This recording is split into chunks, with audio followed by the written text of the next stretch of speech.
अच्छा आदमी और ना ही कोई जॉब करनी, वरना किसी भी दिन कोई भी मुझे पर चोरी का इल्जाम लगाएगा और मुझे भी निकाल देगा जॉब पापा की तरह। मेरा बेटा मेरी इज्जत नहीं करता। मैं किस हद तक गिर चुका हूँ। अब आप रकम जमा करवाएं, वरना बैंक आपको कोर्ट तक लेके जाएगा। अब तो कौड़ी के लोग आकर मुझे सलीम करेंगे। क्या ऐसा नहीं हो सकता कि हम कराची छोड़ के और दूसरी जगह चले जाएं? क्या मेरे पास मुंह छुपाकर छुप जाने के सिवा कोई और हल नहीं है?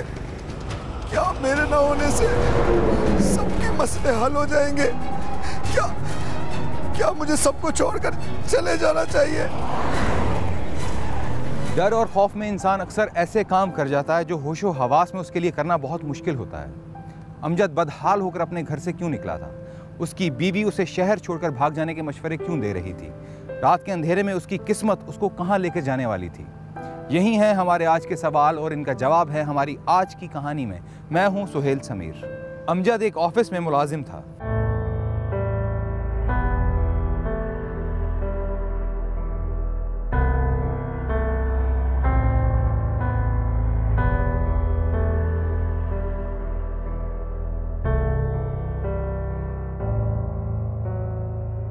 सुनो, चाय में चीनी जरा कम रखना, कल तुमने बहुत मीठी कर दी थी चाय। और हाँ, जो टोस्ट है उसको जरा कम कड़क करना।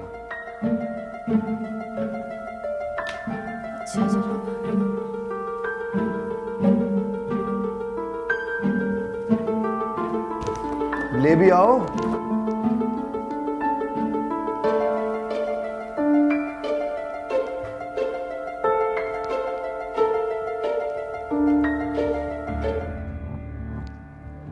आज फिर तुमने मुझे बहुत देर लगा दी है।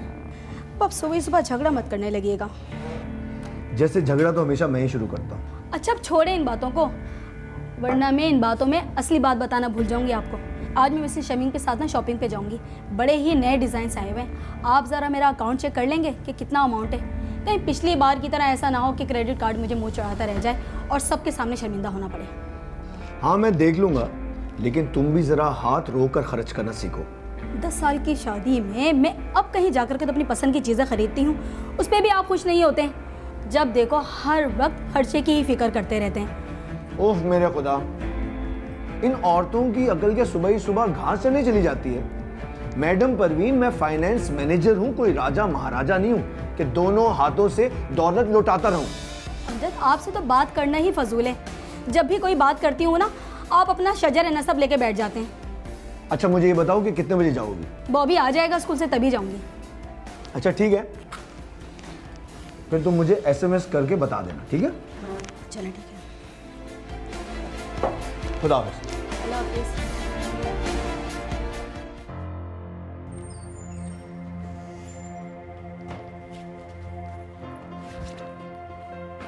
जय अम्मी, मैं आपसे बात नहीं कर रहा।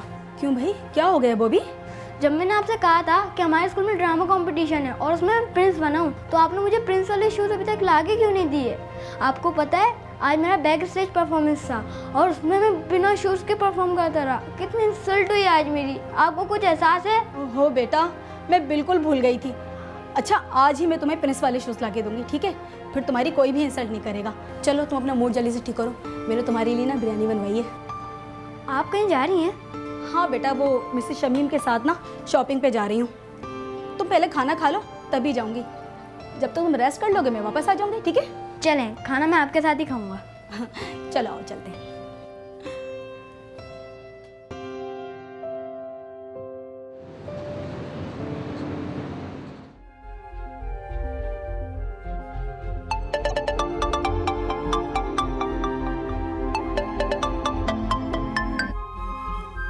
हेलो, अस्सलाम वालेकुम सर, मैं अली कैसर बात कर रहा हूँ कराची बैंक से। सर आपके सिर्फ 2 मिनट चाहिए होंगे अगर आप मुनासिब समझे तो। हाँ बोलो। सर आपकी हैंडसम सैलरी को मद्देनज़र रखते हुए हमारे बैंक ने आपको नो मार्कअप डील से मुतारिफ करवाने का फैसला किया है। सर इस डील के मुताबिक आप 5 से 50 लाख तक की मालियत का लोन अब घर बैठे हासिल कर सकते हैं, और वो भी अपनी मर्जी की आसान अक़सात पर। देखो अली, फिलहाल तो मैं किसी भी लोन में इंटरेस्टेड नहीं। कोई बात नहीं सर, आप ऐसा करें कि अपना ईमेल एड्रेस मुझे दे दें, मैं आपको डील की मालूमात जो है ना मेल कर देता हूँ। उसकी कोई जरूरत नहीं पड़ेगी, मैं आपकी वेबसाइट पे जाकर खुद देख लूंगा, डोंट वरी। जैसे आपकी मर्जी सर, वैसे आप जब चाहें नो मार्कअप लोन फैसिलिटी हासिल कर सकते हैं। सर बहुत शुक्रिया, अपना ख्याल रखिएगा। अल्लाह हाफिज। खुदा हाफिज। एक तो मुझे समझ में नहीं आती कि मेरी सैलरी डिटेल्स कौन बताता है इन लोगों को।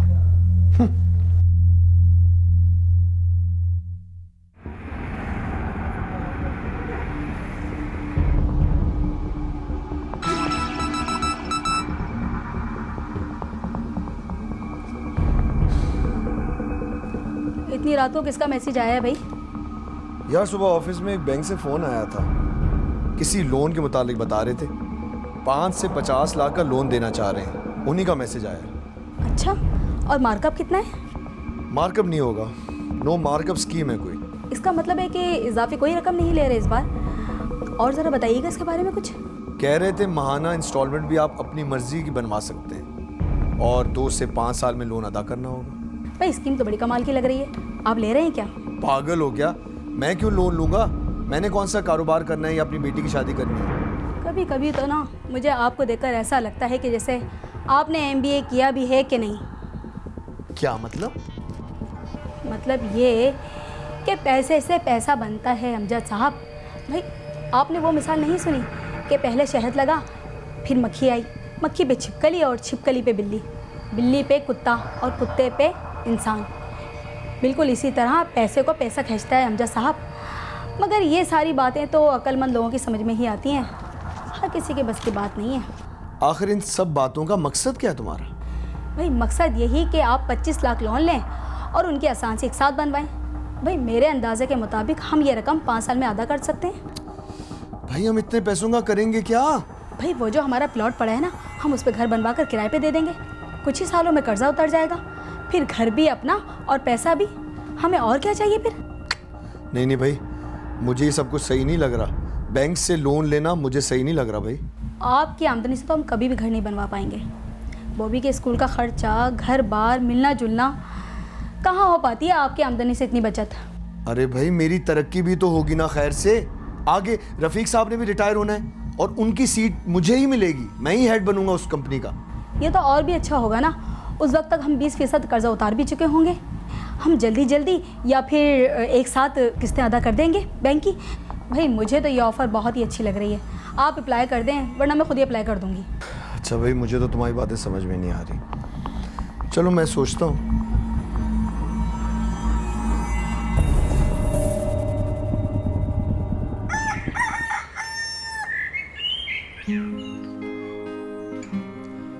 सर आप मुकम्मल तौर पर इत्मीनान कर लें, उसके बाद ही आप साइन कीजिएगा।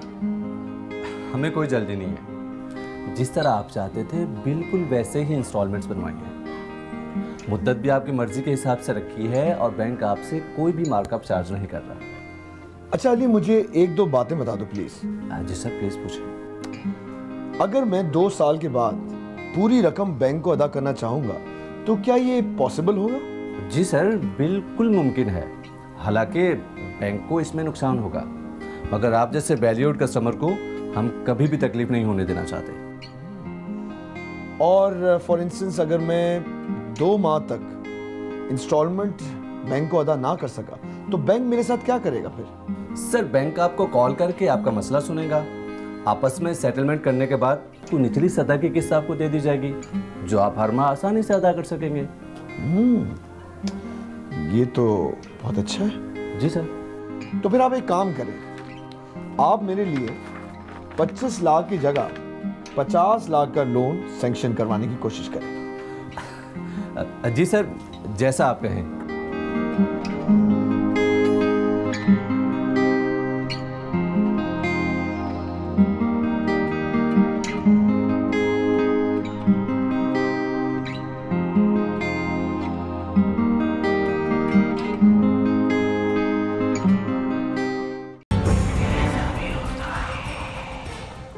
परवीन जी, आपके लिए गुड न्यूज है भाई मेरे पास। लोन पास हो गया क्या?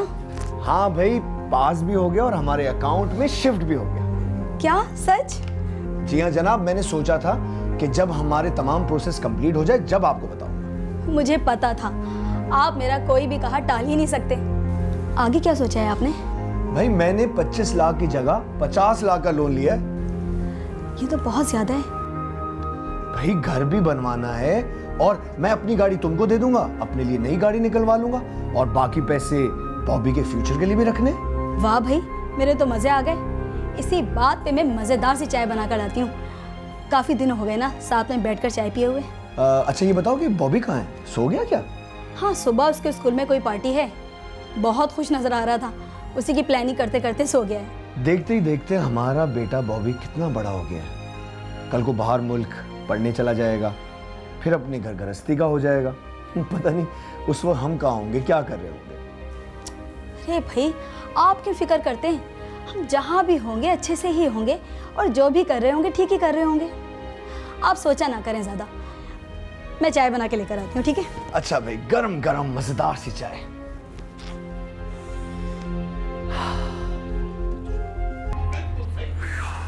अरे आप आ गए? हाँ यार आ गया। घर का तकरीबन तमाम काम मुकम्मल हो चुका है, बस अब घर के दरवाजे पेंट करवाने, उसके बाद मैं लाइट्स लगवा लूंगा। अरे ये तो बहुत ही अच्छा हो गया। ये बताएं विजिट कब करवा रहे हैं नए घर का? मैं सोच रहा हूँ कि तुम्हें ना ही लेकर जाऊँ तो बेहतर है। क्यों भाई? देखो भाई, नया घर देखकर अगर तुमने जिद पकड़ ली कि मैं इसी घर में रहूंगी तो फिर मैं क्या करूंगा? जी नहीं, अब ऐसा भी नहीं है। हम ये बात पहले ही तय कर चुके हैं कि उस घर को हम किराए पे ही देंगे। अच्छा खैर, इस दफा क्रेडिट कार्ड का बिल बहुत ज्यादा है और तुम्हें पता है इस साल तुमने कितने लाखों रुपए खर्च किए हैं। आखिर सब कुछ तो है तुम्हारे पास, तो फिर इतना खर्चा करने की क्या जरूरत थी तुम्हें? आप तो ऐसा ही कहेंगे। कुछ पता भी है आपको सोसाइटी में रहने चलने फिरने के लिए क्या कुछ करना पड़ता है। अगर मैं खर्चा ना करूँ ना तो आप ऐसे ही बदहाल फिरते रहें। 2 कौड़ी की इज्जत होके रह जाए हमारी। बजाय मेरा शुक्रिया अदा करने के, मेरी तारीफ करने के, आप मुझे उल्टी सीधी बातें सुना रहे हैं। फिर बातें बनानी शुरू कर दी तुमने। मैं कह क्या रहा हूं और तुम सुन क्या रही हो? एक तो तुमने अकाउंट मेरा खाली कर दिया, ऊपर से ना समझ बच्चों की तरह बातें कर रही हो। अब कहाँ जा रहे हैं आप? खाना लगवा रही हूँ भाई।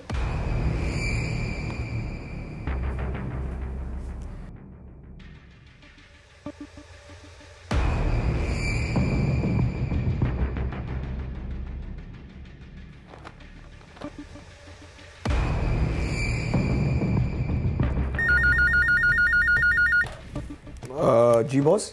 अमजद, मेरे कमरे में आए अभी क्या अभी? अच्छा जी, मैं आता हूँ। खुदा खैर ही करे। खैरियत है सर, आपने मुझे बुलाया? मुझे तुमसे इतनी लापरवाही की उम्मीद नहीं थी। तुम कंपनी को इतना बड़ा नुकसान कैसे पहुंचा सकते हो? आप पर हुआ क्या है सर? तुम्हारी बेवकूफ़ी की वजह से अरशान बिल्डर्स का बिल क्लियर हो गया है, जबकि मैंने तुम्हें खास ताकीद की थी कि उनको चेक नहीं देना जब तक मैं तुम्हें गो अहेड न दूं। तुम होते कौन है उन्हें चेक देने वाले? जबकि हम उनके काम से मुतमईन भी नहीं थे और तुमने उन्हें पूरी रकम दे दी, वो भी 1 लाख 2 लाख नहीं, पूरे 20 लाख रुपए। सर ना ही मैंने कोई चेक दिया, ना ही मैंने कोई साइन किया, तो जरूर कोई गलतफहमी हो गई है। अच्छा, तो ये साइन तुमने नहीं किए। अब ये भी कह दो कि ये साइन तुमसे गन पॉइंट पे करवाए गए। देखो अमजद, सच सच बता दो। सर मैं सच बोल रहा हूँ कि मुझे नहीं पता कि मेरे साइन यहाँ पर कैसे हो गए। ये भी तो हो सकता है कि साइन करने के एवज तुमने कोई भारी मालियत की रिश्वत ली हो। सर आप मेरी ईमानदारी पर शक कर रहे हैं? बिल्कुल।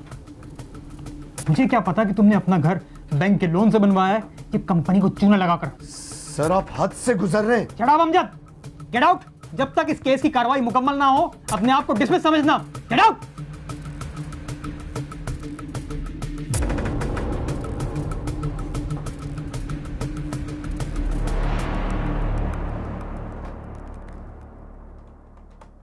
अमजद के ख्वाबों का मीनार ज़मीं बोस हो चुका था।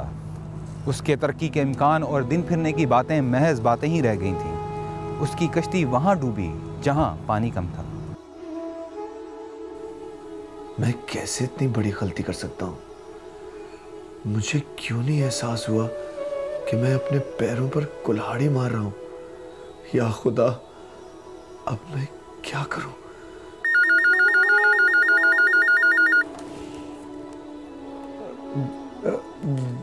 जी बॉस। जी अच्छा।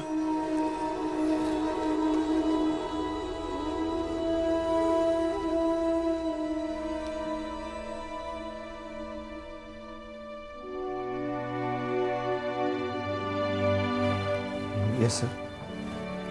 देखो, तुम्हारा पिछला रिकॉर्ड देखते हुए तुम्हारे लिए सिर्फ इतना कर सकता हूँ कि तुम कंपनी के 20 लाख रुपए वापस कर दो और खामोशी से रिजाइन कर दो, तो बाकी मामला मैं संभाल लूंगा। पर सर, अच्छा ठीक है।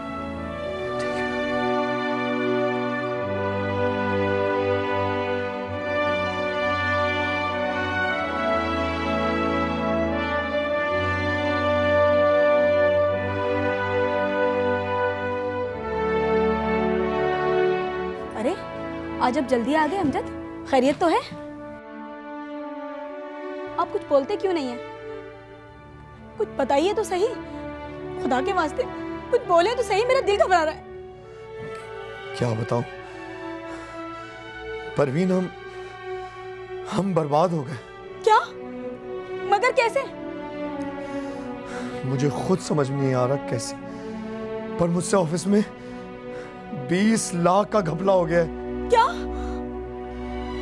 अपने जाती अकाउंट से 20 लाख रुपए देकर बहुत मुश्किल से जान छुड़ाई, ऊपर से बॉस ने मुझे नौकरी से भी निकाल दिया। अमजद, ये आप क्या कह रहे हैं?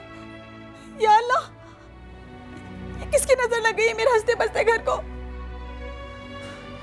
बैंक के तो हम पहले ही मकरूज थे, सारी जमा पूंजी भी हाथ से निकल गई, नौकरी भी गई।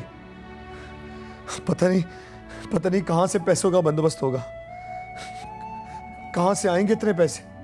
अमजद, मैं अपनी सारी ज्वेलरी बेच दूंगी, ये गाड़ी सब बेच दें आप, हम पहले कर्जा अदा करेंगे। अमजद, ये हमारे साथ बहुत बुरा हुआ है, बहुत बुरा। परवीन, फॉर गॉड सेक, सब्र और हिम्मत से काम लो। देखो, अब वक्त हमारा नहीं रहा वक्त।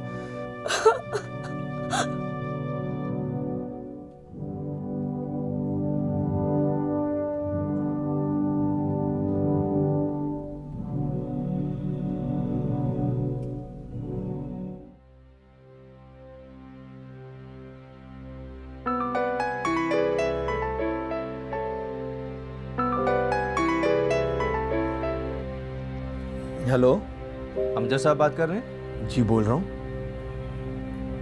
अली, मैंने आपको बताया था ना कि इस दफ़ा इंस्टॉलमेंट थोड़ी लेट हो जाएगी। प्लीज़ आप समझने की कोशिश करें, पिछले 2 साल से मैं बाकायदगी से इंस्टॉलमेंट्स बैंक में जमा करवा रहा हूँ, थोड़ा ख्याल कर लो आप। सर, मैं तो समझ सकता हूँ, लेकिन ऊपर वालों को समझाने के लिए कागजों का पेट भरना पड़ता है। मेरी भी मजबूरी है सर। प्लीज़ आप किसी भी तरह इस माह की 10 तारीख को इंस्टॉलमेंट जमा करवा दें, आपकी बड़ी मेहरबानी होगी। अच्छा, मैं कोशिश करता हूँ।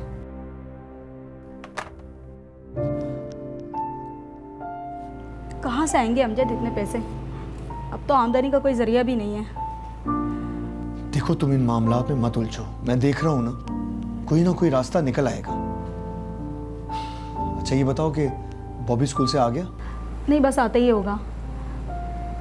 अमजद, एक बात मैं काफ़ी दिन से महसूस कर रही हूँ, हमने बॉबी का स्कूल तो बदल दिया है, मगर मुझे नहीं लगता कि बॉबी आम से स्कूल में एडजस्ट कर सकेगा। क्या ये सब बॉबी ने तुमसे कहा? नहीं अमजद, उसने मुंह से तो कुछ नहीं कहा, मगर उसका अंदाज बिल्कुल बदल गया है। अब वो गुमसुम सा रहता है, बुझा बुझा सा। परवीन, हिम्मत से काम लो, अच्छे दिन जरूर लौट आएंगे एक दिन। जब तक मैं जिंदा हूं ना, तुम दोनों को कुछ नहीं होने दूंगा। मुझे आप पे पूरा भरोसा है।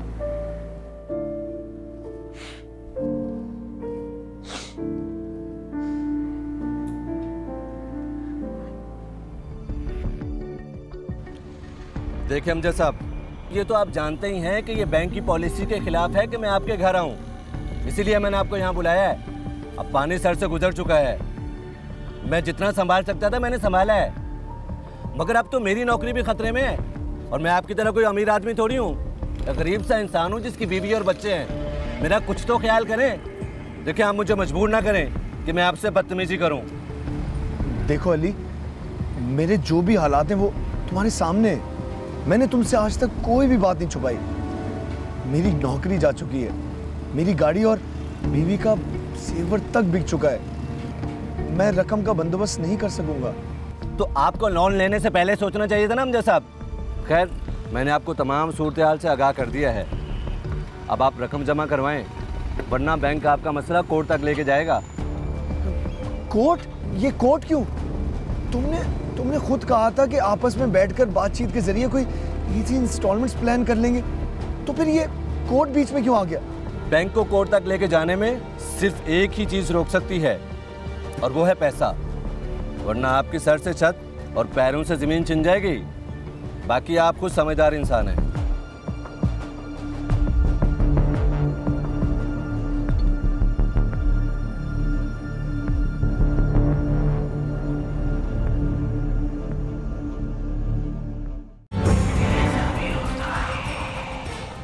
कहते हैं कि मुश्किल में सबसे पहले इंसान का जहन काम करना छोड़ देता है। अमजद को भी डूबते वक्त तिनके का सहारा मिल गया था। वो बेखौफ ख़दर इस मसले से निकलने के लिए हाथ पांव मार रहा था, या यूं कह लीजिए जिसने जो कहा वो उस तरफ चल पड़ा। और यासिर साहब, आप मुझे बताएं कि मुझे क्या करना चाहिए। आपके घर का क्या हुआ जिसके लिए आपने लोन लिया था? वो घर तो मैंने किराए पर दिया हुआ है। कितना किराया आता है? तकरीबन 30,000 रुपये आता है, लेकिन ये 30,000 रुपये तो मेरे घर के अखराजात में ख़त्म हो जाते हैं और मेरे पास कुछ भी नहीं बचता। और जिस घर में आप अभी रह रहे हैं वो किसका है? वो घर तो किराए का है, और इत्तेफाक से मैं पूरे साल का किराया एडवांस में दे चुका हूँ उनको। तो फिर जिस घर के लिए आपने कर्जा लिया था उस घर को बेच दें और कर्जा वापस कर दें, मसला ख़त्म। अगर ये सब कुछ करना होता तो मैं आपके पास क्यों आता? ये सब कुछ तो मैं भी जानता हूँ। मैं सिर्फ ये चाहता हूँ कि आप मुझे बैंक से मोहलत दिलवा दें। बाकी मेरी भी बहुत सी उलझने हैं। देखिए अमजद साहब, मेरी बात माने तो आप केस करने के चक्कर में ना पड़े, क्योंकि ये बैंक है, और बैंक है तो ऑलरेडी हज़ारों केसेस कोर्ट में चल रहे होते हैं। लेकिन आपकी हालत पतली हो जाएगी केस चलाते चलाते, ज़िंदगी गुजर जाएगी आपकी, लेकिन शायद फिर भी ये केस ख़त्म ना हो। तो फिर मुझे क्या करना चाहिए? आप एक काम करें कि आप आराम से सोच लें और फिर कुछ दिन बाद आके मुझसे मिलें, फिर जो भी आपका डिसीजन है वैसा करते हैं। और हाँ, चाहते हुए मेरे पीए को फीस देते जाइए।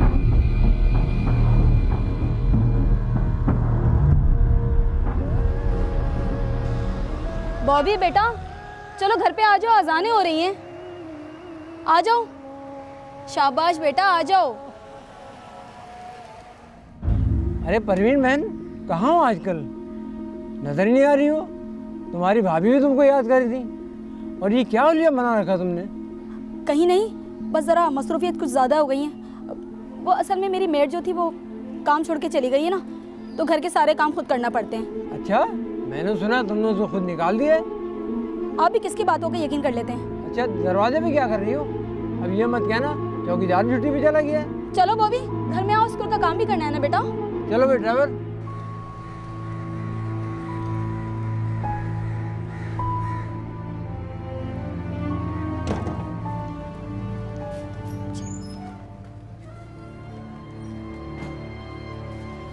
कब से बाहर खेल रहे हो? तुमने अपना होमवर्क भी नहीं किया है। माँ, मैं नहीं जाऊँगा कल स्कूल। वहाँ कोई मेरी तरह नहीं है। वहाँ सब बच्चे एक दूसरे से गाली गलौज करके बात करते हैं। वहाँ कोई पढ़ना नहीं चाहता। बॉबी, तुम तो मेरे बहुत ही अच्छे बेटे हो ना। किसी बुरे और गंदे बच्चे की वजह से तुम भला अपनी पढ़ाई क्यों छोड़ने लगे? बेटा, तुम्हें तो पढ़ लिख करके एक अच्छा आदमी बनना है ना। मुझे नहीं बनना कोई अच्छा आदमी, और ना ही कोई जॉब करनी है, वरना किसी भी दिन कोई भी मुझ पर चोरी का इल्जाम लगाएगा और मुझे भी निकाल देगा जॉब से, पापा की तरह।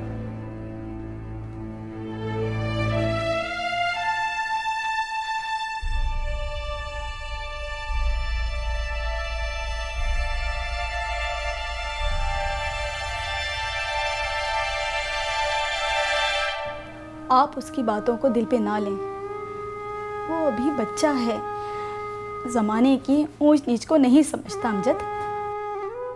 यही तो मसला है। जब मेरा अपना बेटा मुझे चोर समझता है, तो आस पड़ोस वाले, ख़ानदान वाले, मेरे दोस्त अहबाब यही तो सोच रहे होंगे मेरे बारे में। कोई कुछ भी सोचता है, सोचता रहे।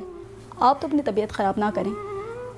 सच क्या है आपको तो मालूम है ना। मेरे आधे अधूरे सच पर कौन यकीन करेगा? फिर वही बात, क्या मैं आप पे यकीन नहीं करती?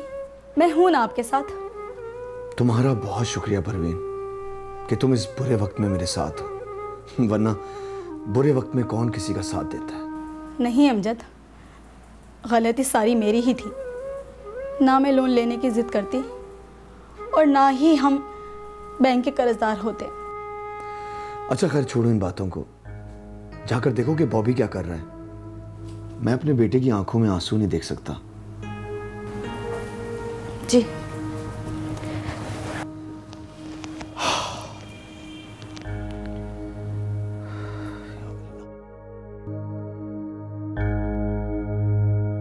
अरे अमजद साहब,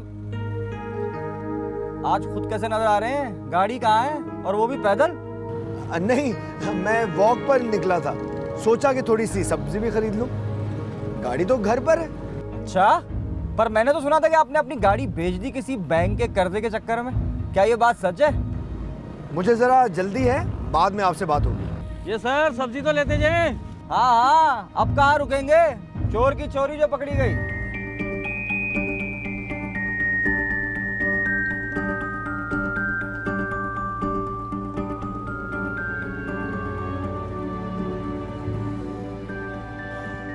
क्या बात है अमजद, आपने हाथ क्यों रोक लिया? दाल अच्छी नहीं बनी क्या? परवीन, मैं थक चुका हूँ भागते भागते। ये कर्जा मेरी जान लेकर रहेगा। तुम देख लेना। खुदा ना करे, कैसी बातें कर रहे हैं आप?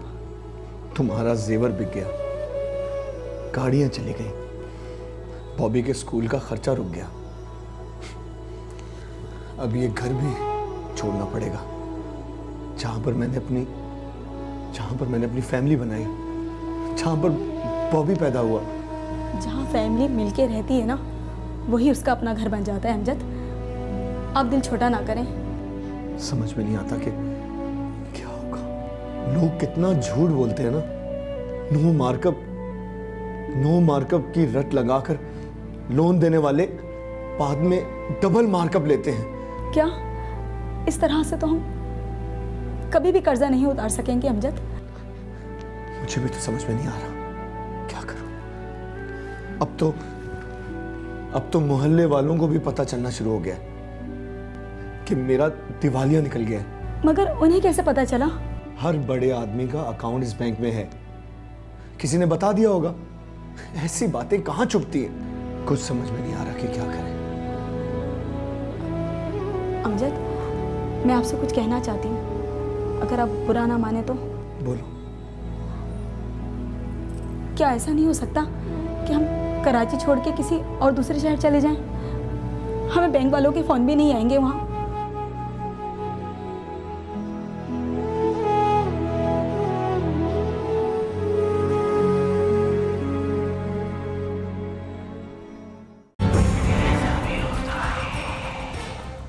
क्या परवीन की उल्टी तदबीरें अमजद के जहन में घर कर गई थीं? क्या कराची से भाग जाने की तरकीबें वो सोच रहा था? क्या शहर बदर होने में ही उसकी आफियत थी? क्या होने वाला था अमजद का अगला कदम? मुझे नहीं बनना कोई अच्छा आदमी और ना ही कोई जॉब करनी, वरना किसी भी दिन कोई भी मुझ पर चोरी का इल्जाम लगाएगा और मुझे भी निकालेगा जॉब से, पापा की तरह। मेरा बेटा मेरी इज्जत नहीं करता। मैं किस हद तक गिर चुका हूँ। अब आप रकम जमा करवाएं, वरना बैंक आपको कोर्ट तक लेके जाएगा। अब तो कौड़ी के लोग आकर मुझे जलील करेंगे। क्या ऐसा नहीं हो सकता कि हम कराची छोड़ के किसी और दूसरे शहर चले जाएं? क्या मेरे पास मुंह छुपाकर छुप जाने के सिवा कोई और हल नहीं है? क्या मेरे ना होने से सबके मसले हल हो जाएंगे? क्या मुझे सबको छोड़कर चले जाना चाहिए?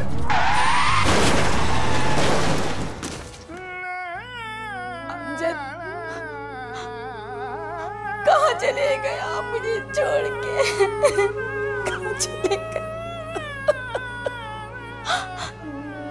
आपके बिना क्या करूंगी मैं? कैसे जीऊंगी? कैसे जीऊंगी? बाबा वापस आ जाए, वापस आ जाए बाबा। अब मैं कोई बदतमीजी नहीं करूंगा। वापस आ जाए खुदा के लिए।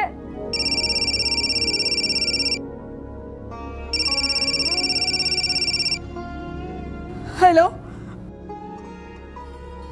जी, बोल रही हूँ जी। क्या? मगर क्यों? जी ठीक है। कौन था अम्मी? शायद बैग वाले थे बेटा, घर आ रहे हैं। मगर क्यों? पता नहीं बेटा, अब तो किस्मत में धक्के ही लिखे हैं हमारी। बॉबी, तुम दुआ करो कि मैं भी तुम्हारे अब्बू के पास चली जाऊं। ऐसा मत कर अम्मी, आपके सिवा है कौन मेरा? तो फिर तुम दुआ करो कि खुदा को ऐसा मौका दिखा दे कि हम बेआसरा होने से बच जाए बेटा, बेआसरा होने से बच जाए।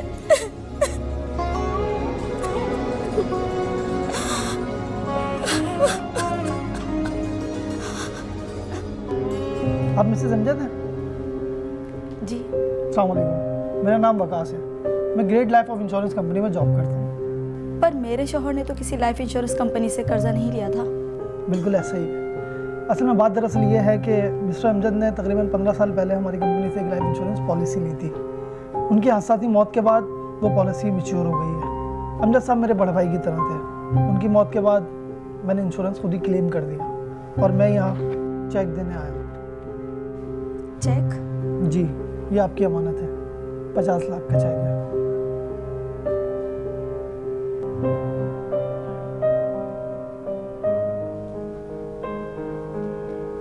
$50 लाख? जी 50 लाख। आप जब चाहें से अपने अकाउंट में ट्रांसफ़र करा के कैश निकलवा सकती हैं। अब मैं चलता हूँ, खुदा हाफिज़।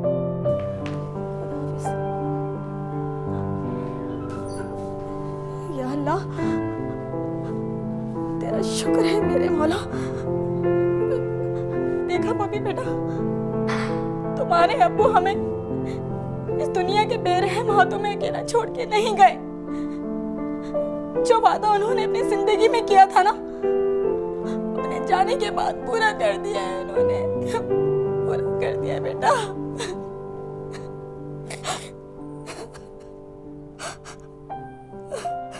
अमजद जान की बाजी लगाकर खुद को और परवीन को जिल्लत की दलदल से बहुत दूर ले आया था। परवीन खामोश थी, उसके लब हिल नहीं रहे थे, लेकिन उसका दिल चीख चीख कर अमजद को बुला रहा था। उसकी आंखें आंसुओं में डूबी हुई थीं। उसके गलत मशवरे की वजह से अमजद और बॉबी तबाही के दहाने पर पहुंच गए थे। अक्सर इंसान भूल जाता है कि किस्मत के फैसले पहले से तयशुदा हैं और इंसान बेबस है। जो इस सच को मान लेता है वो बच जाता है, और जो नहीं मानते उनके साथ कभी कभी